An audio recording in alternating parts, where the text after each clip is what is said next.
How you doing today, folks? So I keep getting asked about general principles of self-defense, so I'm going to do a series of videos on them. This is the first one. Hopefully you enjoy. Um, as always, I love you all very much. Please like and subscribe to the content. It always helps the channel grow, and I appreciate it greatly.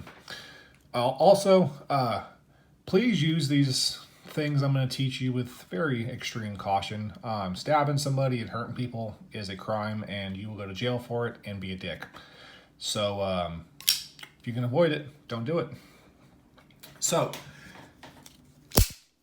this is a liner lock. This is a frame lock. Also, who knew an Emerson's a front flipper? Been flipping this from the front for a while now. I love it. Anyways, so a liner lock versus a flipper. Now, you would think because this is such a more of a stout piece that it would be more durable. And you're right, it does take more pounds of pressure to disengage. Okay, but a lot of people don't seem to think about is if you happen to actually know what you're doing, and mind you, the people I train with and run my CQC and self-defense drills with, we know what we're doing. If you happen to disarm somebody, you're going to rotate the blade, and your finger is going to very naturally fall in this cutout. And when it falls in this cutout, pressure is applied, disengages, and a live blade is on your hand. Now, we run a whole bunch of drills. We do them 5 days a week, whenever our schedules allow us to. And we actually don't use frame locks at all because they failed so often. So if you have to, prepare for a CQC situation, again, you want a fixed blade, but if you have to have a folder, don't go with a frame lock. It's cool, it's convenient, but again, this happens a lot. Just think about it. As you rotate, it hits. It has this big gap right here, so it shouldn't even be a surprise, and it's also meant to move. This is meant to happen. And it doesn't take too much pressure for it to disengage, and it falls straight on your hands.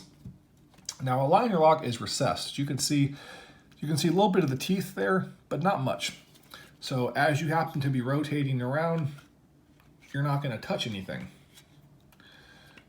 So for here, you're pretty much good to go. Now, liner locks have failed, don't get me wrong. We've done a whole bunch of different training situations and they have failed, but it's a much less likely situation. Now, when I mentioned disarming too, I want to point something out. The thumb is an incredibly weak joint. So if you happen to just disarm somebody, you can go this direction and it's not really going to go anywhere until it passes this point. So move towards the thumb, it starts to disengage, rotate, pull, or whatever else you might want to go.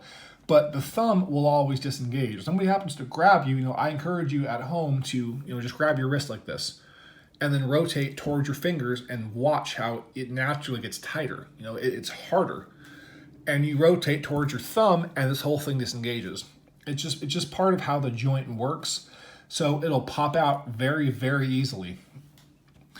Now, in terms of a ideal situation, you would want something like this, which again, the way it's built, it takes too much. It's two different mechanisms. You can't press one button or the other. You have to press them both. A whole bunch of different stuff in order for this to fail on you. But if you have to pick something and you only have a few different choices, a liner lock is better. A lockback is better than a liner lock because just the way it is when you're moving around and everything else, it takes too much force to disengage this.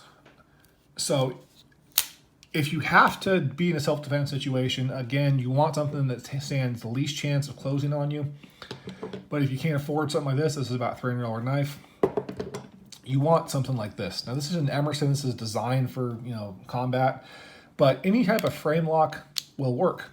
Or excuse me, any type of liner lock will work as far as not disengaging on your hands or, again, a lockback. Now, hopefully you avoid a CQC situation in general. Those carry jail time, and it's just a genuine problem. And I love you all, and I don't want to see anybody get hurt. But if you have to engage in that, if that's just your prerogative or your occupation, then please keep these things in mind. And for the love of God, well, for the love of I'm just going to say it. If you don't like it, you're not religious, I don't judge you, but I am. For the love of God or gods, thank you so much for your time. Take care, and please be careful. Bye.